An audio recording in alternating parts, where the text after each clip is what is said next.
copyrighted. Not copyrighted. If you want to get any of my video materials, they're not copyrighted. Not copyrighted. And the question, what did God do before the creation, assumes there was a before the creation.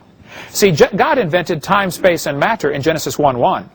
There was no time before the creation. It's hard for the human brain. It's probably impossible for the human brain to understand that. But the question, what did he do before millions of years, assumes that God has to sit around waiting for a certain time. He's not limited by time.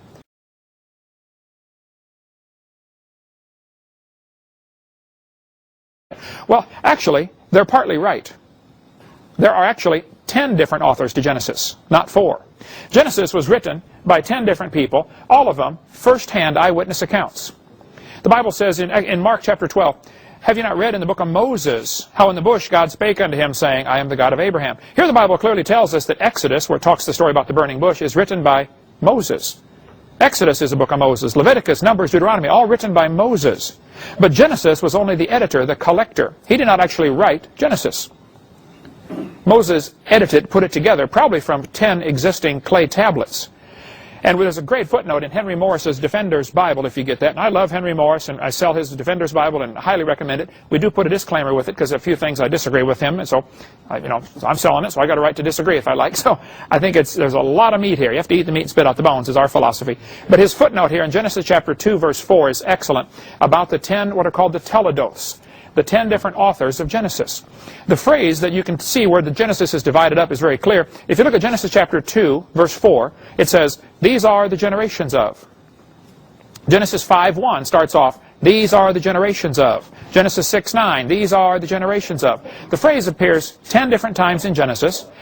Moses actually edited it. Probably God wrote Genesis chapter 1, gave it to Adam. Adam wrote a few chapters.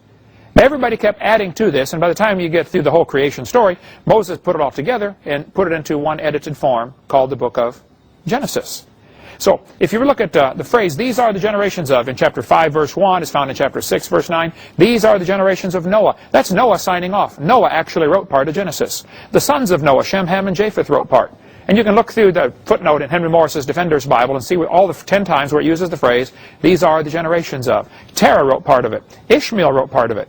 As you're reading through Genesis, there's some chapters that look like they're just unrelated.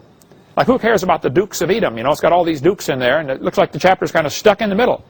Well, that's a different guy writing. There are 10 different people writing this book. So, yes, you can trust Genesis. It is all eyewitness accounts. Now, it's true that the Bible puts the dates of the creation at about 6,000 years ago, or 4,000 BC. Now, I don't give an exact date, and a plus or minus a few hundred years. And the skeptics will say, well, what did God do for billions of years before the creation? That question assumes that God is stuck in time like we are. See, we are limited by time. We can't go ahead or backwards in time.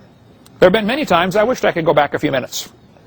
How many of you had those times before? You wish you could just let me go back 2 minutes, Lord. Let me try this one more time, okay? Let me miss that tree this time, okay? But see, God is not limited by time. And the question, what did God do before the creation, assumes there was a before the creation. See, God invented time, space, and matter in Genesis 1:1. There was no time before the creation. It's hard for the human brain. It's probably impossible for the human brain to understand that. But the question, what did he do before millions of years, assumes that God has to sit around waiting for a certain time. He's not limited by time.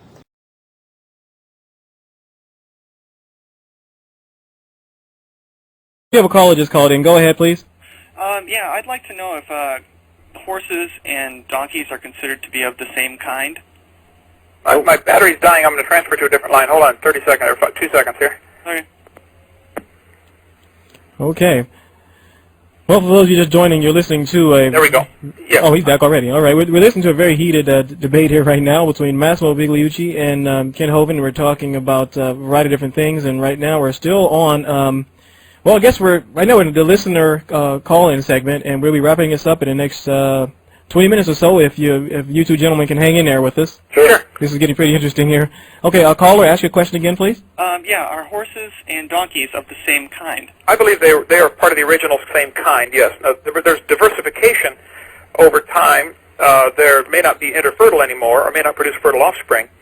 But a horse and a zebra and a donkey and probably several other animals, maybe even in there, are from an original created stock. Yes, I would say they're probably the same kind. Ken, how many kinds were in the original stock, more or less? I don't know, and I think that would be a valid field of research, other than Well, to believe. your guess. I mean, you seem to know what a kind is. I have no idea what a kind is. Well, I would say 8 or 10,000 basic kinds of animals exist on the planet today. 8 or 10,000. Now, and they were created about, you said 6,000 years ago? Yes, sir. Okay. And what are your guidelines? Wait a minute. I'm trying to do a calculation here. How many of these, 8 or 10,000 kinds, how many of these survived the flood? All of them? Two of each, 2 specimens of each and 7 of some survived this flood, yes. Okay, so you think that no kind went extinct completely in the flood? Correct. Okay. So what is the current kind of dinosaurs, for example? Well, I think since the flood, a lot of things have gone extinct. I think okay. dinosaurs. I'm sorry. Okay, that's fine. No, I didn't answer your question. Dinosaurs used to be called dragons, and they were exterminated by man, just like the dodo bird and thousands of other species have been exterminated by man. Yeah, that's sure. Now let me go back to this kind of stuff because this is very interesting. If there were 8 to 10,000 kinds about 6,000 years ago, today we have, by any biologist's estimation, something along the line of between 1.5 and 10 million species. Now, you just changed words. Yeah. Species, which of course are within the kinds. These are multiple examples within each kind. Of course, I understand that. Yeah, species is not the same as kind. No. I wasn't saying that. What I was saying, however, is that if originally you had 8 or 10,000 kinds of things out there, and now you have millions of things that were derived from those, right? Because they had to be. There was no other way to do it. And they didn't all exist at that point. Correct. Millions of They went variations. through the bottleneck of the flood anyway. Correct. I agree. Well, you're talking about a heck of a lot more evolution than I believe in. Sounds like a lot of speciation to me. It sounds like a lot of evolution that no evolutionary biologists will ever believe in. Just too much over too short a period of time. And yet you think humans and dogs came from a rock. Well, the Bible says I don't. it came from Yes, dust. you I don't do. see why that's so unbelievable. But with the No, Creator. actually, Kent, if we wanted to be precise, you believe that. You believe that humans come from dirt. I believe humans came from dirt with a designer. You believe humans came from dirt without a designer. That is exactly what you believe. Really? Now, where did I publish that kind of theory?